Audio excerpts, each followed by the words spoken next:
All right, good folks. It's Dale Man with another review.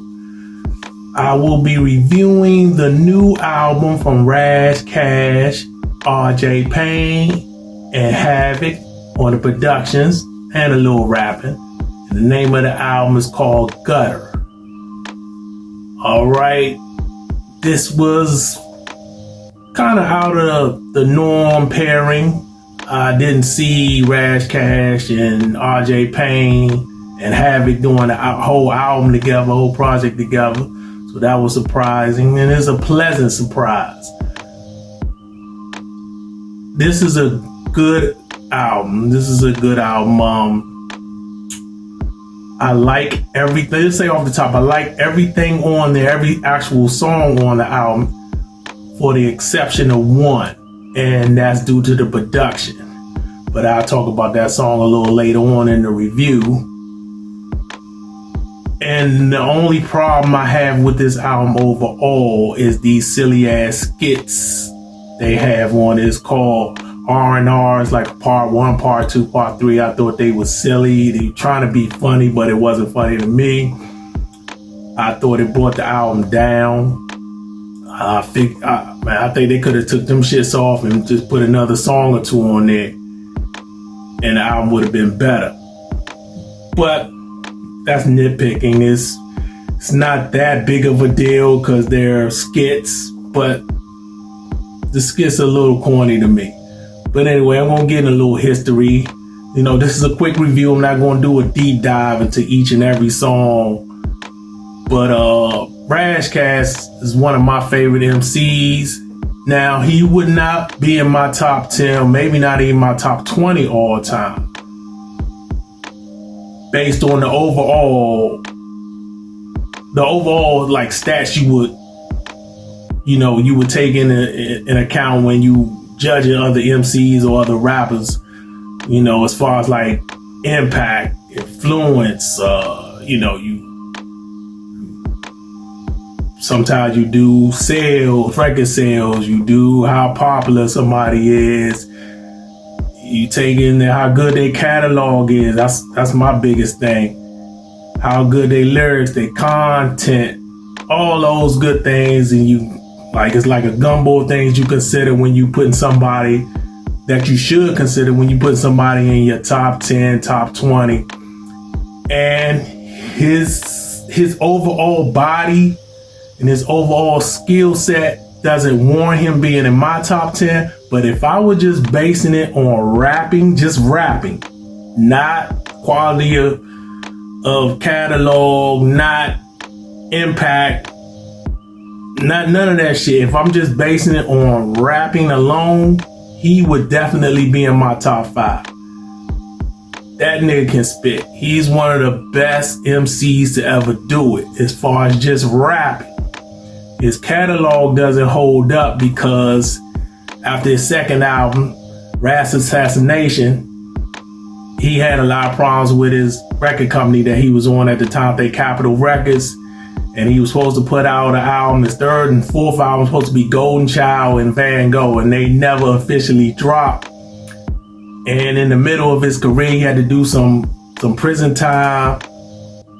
So his career was kind of derailed, where he didn't reach his full potential.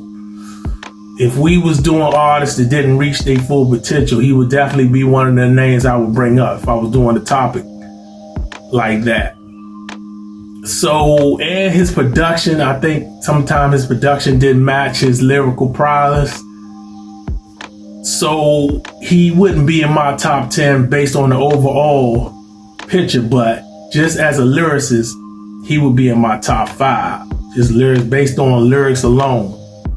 With that being said, Payne outshined him on this album. Not to say that Ras Kass wasn't good on it, because he's good.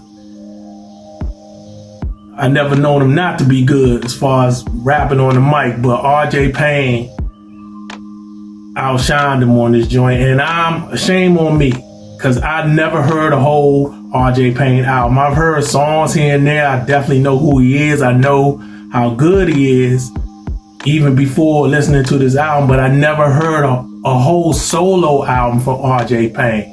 So that's shame on me. I need to dig into his catalog. I heard he got some good joints, some good albums.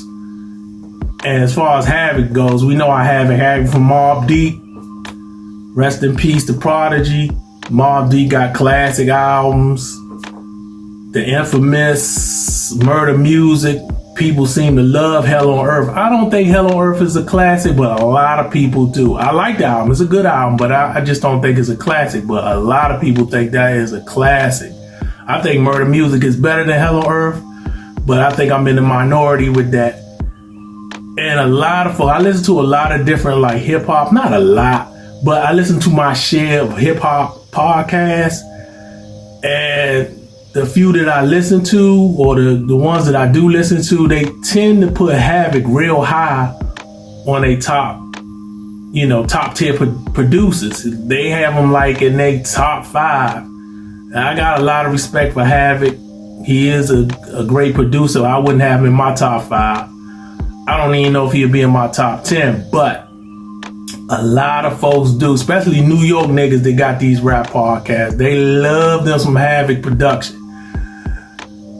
So I was kind of very curious going into this because Havoc, a few years ago, did a whole joint with Styles P, which was very solid, but the production wasn't mind-blowing, but it wasn't bad either. I have to say, I like the production on this joint more than I did on the joint he did with Styles P. He upped the ante with the production on here. The production is nice. It's good. With the exception of one joint, I thought the production was pretty stellar for the most part. And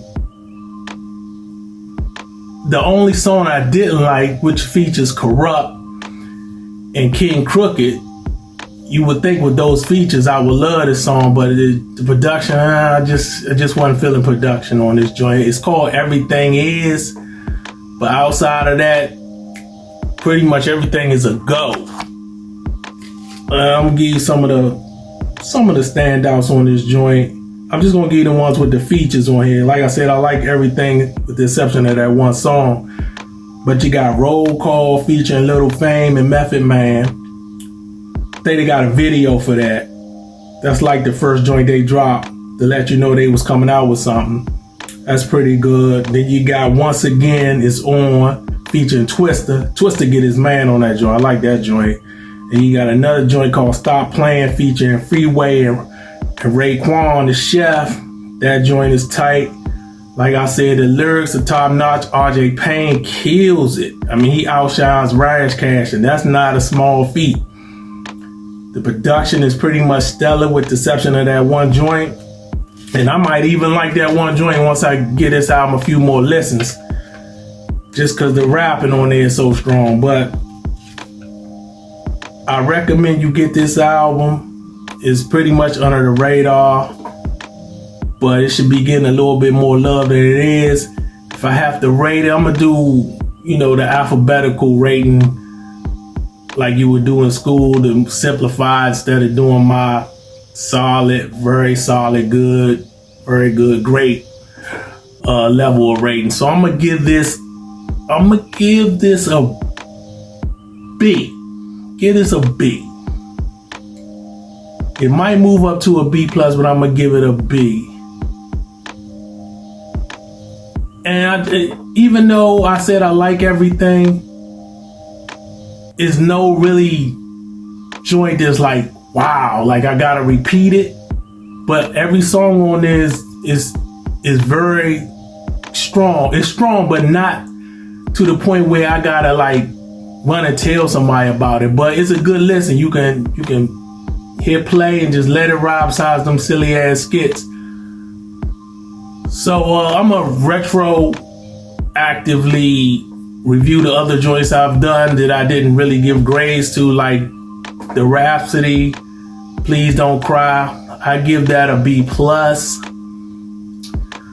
I'm gonna give Conway the Machine, Slant, Face Killah. I'm gonna give that a B-. And I'm gonna give the new Ghostface Set the Tone, Guns N' Roses, I'm gonna give that a C+. And there you have it. Go get that. Ras Kass, RJ Payne, and Havoc GUTTR album. If you into like hardcore beats and hardcore rhymes, lyrics, bars, lyrical miracle shit, street poetry shit, and boom bap beats, this album is for you. Come out of here. Elevate your mind with high quality THC infused products. BlackYeti.com. Black-Yeti.com.